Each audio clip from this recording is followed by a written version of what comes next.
দিয়েছে।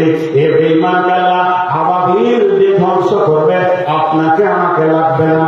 বেঈমানকে আল্লাহ দুনিয়া থেকে নিশ্চিহ্ন করবে। তবে জেনে নেন, ইতিহাস আমাদের কাছে আছে, ঘটনা বলে নতুন নয়, কিন্তু আব্দুল মুতাল্লিবের কানেকশনটা ছিল আল্লাহর সাথে।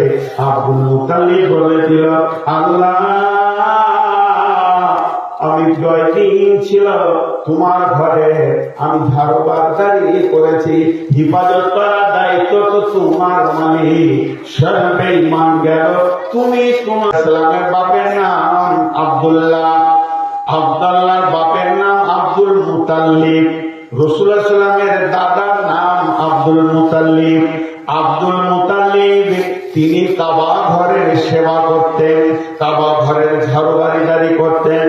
আব্দুল মুতাল্লিবের খাওয়ার ব্যবস্থা ছিল, কয়েকটা উটকে নিয়ে এসে চড়িয়ে উটের দুধ দিয়ে সে সংসার চালাতো।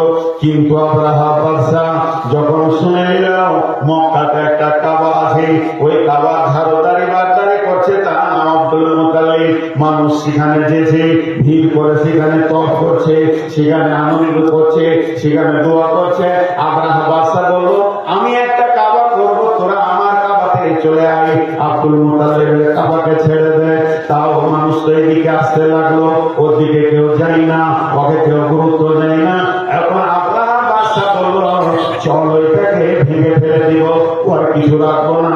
আব্রাহা হস্তি বাহিনী নিয়ে হাজির হলো, হাতির ওপরে সৈন্য, সে নিজের হাতির ওপরে এলো, এসে আরাফাত ময়দানকে পার করে মুজদালিফা পার হওয়া, মিনা মুজদালিফার বর্ডারে ওই জায়গাতে এসে হস্তি বাহিনীগুলোকে নিয়ে অবস্থান করছিল। আর আব্দুল মুতাল্লিবকে যখন দেখলে ওর উপরকে কেড়ে নিল, কেড়ে নিয়ে বলছে, তুই খুব কাবা পেয়েছিস, দাঁড়া তোর ব্যবস্থা করছি। আব্দুল মুতাল্লিব বলল, ভাই হে আব্রাহা বাদশাহ, তুমি আমার উটগুলো দিয়ে দাও, কাবার কাছে আমি যাব না। যাও তুমি কাবার কাছে, যার কাবা সে দেখে নেবে, এখানে কোনো আমাদের অসুবিধা নাই। এই যে কথা বলা, আব্রাহা বাদশাহ উটগুলো ছেড়ে দিল। আব্দুল মুতাল্লিব করল কি, নিজের 8টা বেটা বৌমা, 8টা বেটা বৌমাকে নিয়ে কাবার মানে মক্কার এক প্রান্তে চলে গেল, মাঠের ধারে কাবুলের বাস করতে লাগলো। এবার আব্রাহা বাদশাহ আনন্দ পেয়ে গেল, কাবা ভেঙে গুড়িয়ে দেবো, আমার কাবা লোক আসবে। আল্লাহ তাবারক ওয়া তাআলা বলছেন, আলাম তারা কাইফা ফাআলা রাব্বুকা বিআসহাবিল ফিল, তোমরা কি দেখোনি আল্লাহ তাবারক ওয়া তাআলা মুসলিম বাহিনীর সঙ্গে কি করেছিল?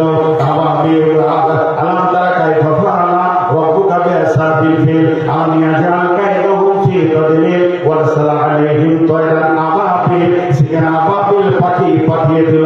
কোনো মিলিটারি লাগলো না, কোনো আর্মি লাগলো না, গুলি লাগলো না, বন্দুক লাগলো না, তাদেরকে কোনো অস্ত্র। আবাবিল পাখি এলো, আর প্রত্যেকটা আবাবিল পাখি একটা ছোট টিকিয়ার বাচ্চা, যাকে বলেন চড়ুই পাখির মতো, আর তার 3টে কাঁপড়। এগুলো পাথর বলা যাবে না, কাঁপড় বলতে হবে। ঠোঁটে একটা, 2 পায়ে গোটা। এই বাদশার মাথায় যখন ফেলছে, সৈন্যর মাথায় ফেলছে, এক একটা পাথর হাতি সৈন্যকে ঘের করে যেমন গরু ভেঁসকে খাওয়ায় ভুসি, ওই রকম ভুসি হয়ে গেছে। আর একটা পাথর 70 ফুট মাটির নিচে চলে গেছে। ক্ষমতা ছিল আল্লাহ, সেই আল্লাহ আছে। ভোটে ইলেকশন আল্লাহ চেঞ্জ হয়নি, ওই আল্লাহ ক্ষমতা আজও রয়েছে। আল্লাহ ওই রকম হাত বানাতে পারবে, আল্লাহর মানে হাত দিয়েছে। এ বেঈমানকে আল্লাহ আবাবিল দিয়ে ধ্বংস করবে, আপনাকে আমাকে লাগবে না। বেঈমানকে আল্লাহ দুনিয়া থেকে নিশ্চিহ্ন করবে। তবে জেনে নেন, ইতিহাস আমাদের কাছে আছে, ঘটনা বলে নতুন নয়, কিন্তু আব্দুল মুতাল্লিবের কানেকশনটা ছিল আল্লাহর সাথে। আব্দুল মুতাল্লিব বলেছিল, আল্লাহ আমি 9 দিন ছিল তোমার ঘরে, আমি ধারবারদারি করেছি, হিফাজত করার দায়িত্ব তো তোমার। মানে সব বেঈমান গেল, তুমি তোমার ঘরে হিফাজত করো। আজকে একটা আব্দুল মুতাল্লিব পাওয়া যাবে কিনা যে একবার হাত তুলে আল্লাহকে বলে দিবা, আল্লাহ এতদিন তোমার সম্পত্তি গুলোকে আমরা ঘিরে রেখেছিলাম, এখন আব্রাহা ঢুকে গেছে, মাবুদ তুমি এক কাজ করো, তোমার সম্পত্তিকে তুমি হেফাজত করো, আর একবার আবাবিল পাঠাও, আর একবার দেখবো আব্রাহার ধ্বংস। ইতিহাস আমাদের কাছে আছে, আল্লাহ আমাদের উপরে নারাজ। এর থেকে আর কি বলবো? আল্লাহ আমাদের কাছ থেকে চলে গেছে, নাই দিলে নাই, মনে নাই, মহব্বতে নাই। আল্লাহ নবী বলছেন মাছকে 10টা ওসিল করতে করতে বলছে আমার লা তাতরুকান্না সালাতা মাকতুবাতান মুতাআম্মিদান। মাছ রে, তোমাকে হুঁশিয়ারি দিচ্ছি, ভালো করে শুনো। ইচ্ছা করে সব জ্ঞানে টনটনে জ্ঞান আছে, এইরকম অবস্থায় ইচ্ছাকে তো এক অক্ত ফরজ নামাজ ছেড়ে দিও না। লা তাতরুকান্না সালাতা মাকতুবাতান মুতাআম্মিদান, ইচ্ছা করে এক ওয়াক্ত ফরজ নামাজ ছেড়ে দিও না। মান তারাকা সালাতা মাকতুবাতান মুতাআম্মিদান ফাকাদ বারিয়াত মিনহু জিম্মাতুল্লাহ। যদি মুসলমান ইচ্ছা করে জ্ঞান বশত এক ওয়াক্ত ফরজ নামাজ ছেড়ে দেয়, আল্লাহর সাথে তার সম্পর্ক শেষ হয়ে যায়। আল্লাহর যে দায়িত্ব ছিল বান্দার উপরে, আল্লাহ সেটা হাত গুটিয়ে নেয়। এখন সারা পৃথিবীর লোক বলছে গাজীনগরের লোক মুসলমান, বর্তমানের লোক মুসলমান, আধার কার্ড বলছে মুসলমান, ভোটার কার্ড বলছে মুসলমান, ভোটার লিস্টে আমার নাম মুসলমান, পাসপোর্টে লেখা আছে মুসলমান, আর আসমান আসমান থেকে বসে বসে বলছে মুসলমান নয়, এরা বেঈমান। ঠিক জায়গাতে লিখতে মারতে হবে, ঠিক জায়গাতে যদি আপনার আমার হাত করে গাড়ির পান কেন থাকছে না চাকে, মিস্ত্রিকে বলছি গাড়ির পান কেন থাকছে না, লিখতে আছে থাকবে কেন। ঠিক জায়গায় যখন মিস্ত্রির হাত পড়বে, স্যালোসেল করবে, পট্টি লেগে যাবে, হাওয়া থাকবে, গাড়ি চলবে। আর মুসলমানদের অবস্থাটা কেন? জি, মুসলমানদের অবস্থাটা কেন? কষাইখানায় একটা খাসিকে উল্টা করে ঝুলিয়ে দিয়েছে, ওরা কোল দিয়ে ফাঁসা, নাড়ি, ঘড়ি সব বেরিয়ে আছে, আর 2-3টে খাসি খুঁটিতে বাঁধা আছে, ওকে পৌঁছিয়ে দেওয়া আছে ঠিক জায়গায়। 10 মিনিট পর 10-20 মিনিটের মধ্যে এইরকম হবে। এমন সময় একজন হন্তদন্ত করে গাড়ি এসে বলছে দোকানদারকে, শফিকুল ভাই 40 কেজি মাংস হবে, আমার হঠাৎ বাড়িতে একটা কুকুর এসে যাচ্ছে, 40 কেজি লাগবে, অনুষ্ঠান হবে, এখনই হঠাৎ লাগবে। তো শফিকুল 3টার দিকে চাকরি বলছে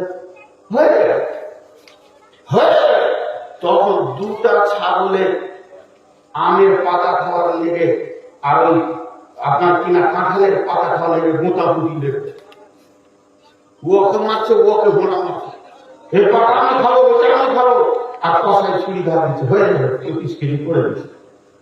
আমাদের অবস্থা তাই, বাড়ি ঘর আর ব্যবসা বাণিজ্য নিয়ে আমরা ছুটছি, আর পেছনে আর সে ছুরি ধরা করছে, আর বাড়বে ছুটে করবি কি, ঘরে কোন সুখ আছে তোর? আল্লাহ তাআলা বলছে, আল্লাহ আমি কাঁদবো, আল্লাহ জমিন তো অনেক বড়, তুই জঙ্গলে চলে যাবে টাকা বলে, জি না হাদিসা কাঁদবেন না। অনেকবার কাকুকে মিনতি করলো, কিন্তু হাদিসা শেষ কথা বলছে, তাহলে আমার ঘরের কাজ কি করবো? তখন জিনটা বলছে, আপনি তো তাহাজ্জুদে নামাজ পড়েন, আমি জানি, আপনার ঘরের পাশে বাস করছি, যখন আপনি তাহাজ্জুদে নামাজ পড়বেন আর মুসল্লাকে তুলে গুছিয়ে রাখবেন, এবার ফজর হতে চললো, মসজিদ যাবেন, তখন দেখবেন আপনার মুসল্লার নিচে কিছু টাকা থাকবে, প্রতিদিন আমি টাকা রাখবো, ওই টাকা থেকে আপনি বাড়ির গাছ কাঠ বানিয়ে নেবেন, দরজা জানলা বানিয়ে নেবেন।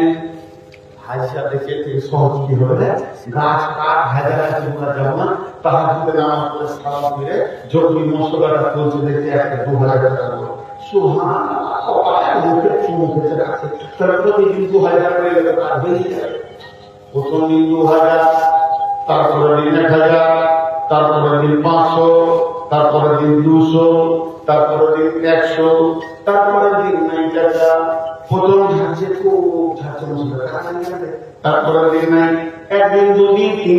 নাই। হাদিসের আবার রেগে গেল, তুই আমাকে ঠকালি, এবার খবরটা নিয়ে গাছটা কাটতে গেছে। ওই জিনটা যে হাতে পায়ে করে 3 দিন আগে কেঁদেছিল, সেই জিনটা গাছে থেকে নেমে আসে আর হাত বের করে উঠেছে, বলতে খালি কোপটা মেরে দেয়, তোকে কপিয়ে চুটিয়ে ওরও হাতে হেঁচড়া হয়েছে, 3 পিস করে কুত্তাকে খাইয়ে দিব।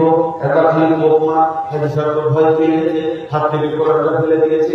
জিনটাকে জিজ্ঞেস করছে, ভাই 5 দিন আগে তুই আমার পায়ে ধরলি, আর আজকে আমাকে এত হুমকি দিয়েছিস কেন? বলে তখন তোমার ঈমান ছিল, তোমার সাথে আল্লাহর গার্ড ছিল, ফেরেশতা ছিল। প্রথমটা আমি মারার নিয়তেই নেমে এসেছিলাম, কিন্তু ফেরেশতাকে যখন দেখলাম, গার্ডগুলো দেখলাম, আমি ভয়ে একটা রাস্তা খুঁজলাম, কেমন করে ওই ঈমানটাকে ফিরত করা যায় আর কেমন করে এই গার্ডগুলোকে সরিয়ে দেওয়া যায়। কিছু টাকার লোভ দেখিয়ে দিলাম, মাত্র 2-3 হাজার টাকা। এই টাকা দিয়ে তোমার ঈমানটাকে, ঈমান নামে টিউটাকে ফিরত করে দিলাম। এখন তোর সাথে একটা কুত্তাও নাই, আমি তোকে পেটে কি বানিয়ে দিতে পারবো। বন্ধুরা আমার, এই মুসলমান ও যুদ্ধে নেমেছে, তবু উহুদের যুদ্ধে, হুনাইনের যুদ্ধে এই মুসলমান নেমেছে। আর একদিক থেকে ফেরেশতা সাহায্য এসেছে। আজকে মুসলমান আল্লাহকে ছেড়ে দিয়েছে, আল্লাহর সাথে সম্পর্ক কেটে গেছে, দুনিয়ার সঙ্গে সম্পর্ক জুড়ে গেছে। টাকা পয়সা, মাল মাথা, গাড়ি বাড়ি, আমার মা বিবি ছেলে নিয়ে আত্মহারা হয়ে গেছে। বিয়ে শাদীতে রসুল থাকলো আর না থাকলো, আমার বিয়েটা রসুলের মতো হলো আর না হলো, আমার বেটা বেটির বিয়েতে রসুলকে দরকার নাই, দুনিয়ার সুখ শান্তি দরকার আছে। ক্যামেরা লাগবে, ছবি হবে, খেচা করে ছবি করবো, আনন্দ করবো, আর ইসলামের বাইরে চলবো। আল্লাহ বলছে